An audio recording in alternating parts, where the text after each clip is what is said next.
வடிவேலு பேச பேச திமுக அழிந்து போகும். வாய் ராசி அப்படித்தான் இருக்கு. அடித்து பேசிய செல்லூர் ராஜு.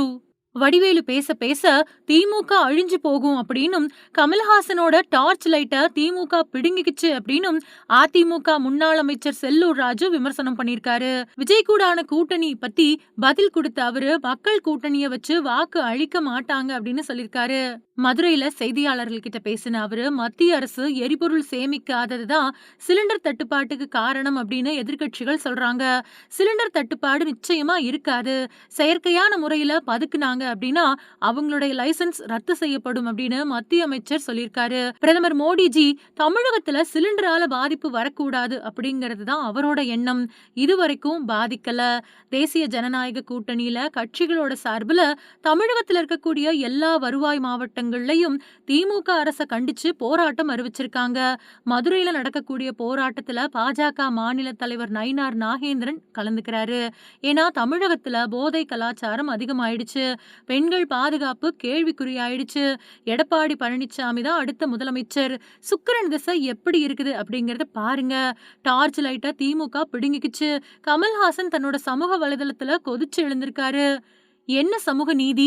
திமுக ஆட்சியில பெண்களுக்கு பாதுகாப்பு இல்லாத தன்மை இருக்குது அப்படின்னு, ரொம்பவே மோசமா இருக்குது அப்படின்னும் ஒரு பத்திரிகையில செய்தி வந்திருக்கு. இன்னொரு பக்கம் தமிழ்நாடு முன்னேறுது அப்படின்னு சொல்லி முதல்வர் விளம்பரப்படுத்தி இருக்காரு. விளம்பரத்துல தான் திமுக அரசு முன்னேறி இருக்கு. முதலமைச்சர் ஸ்டாலின் மாதிரி பார்க்கவே இல்ல, உன்னை போல பார்க்கல அப்படின்னு ஒரு பாட்டு இருக்கு. பேப்பரை திறந்தாதான் அவரோட படமே இருக்கு.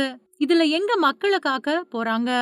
தூத்துக்குடி மாவட்டத்துல பள்ளி மாணவி உயிரிழந்த விவகாரத்துல அந்த பொண்ணுக்கு மரியாதை செலுத்தக்கூடிய விதமா மெழுகுவர்த்தி ஏந்தி போராட்டம் நடத்தினோம்.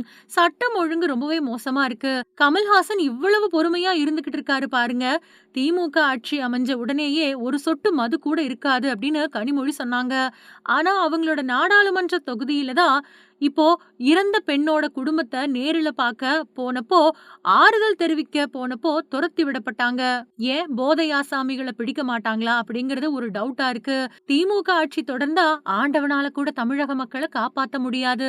இளைஞர்களே கனவு காணுங்க அப்படின்னு அப்துல் கலாம் சொன்னாரு. ஆனா போதை பழக்கம் அதிகமாக இருக்கக்கூடிய மாநிலமா தான் தமிழகம் மாறி இருக்கு.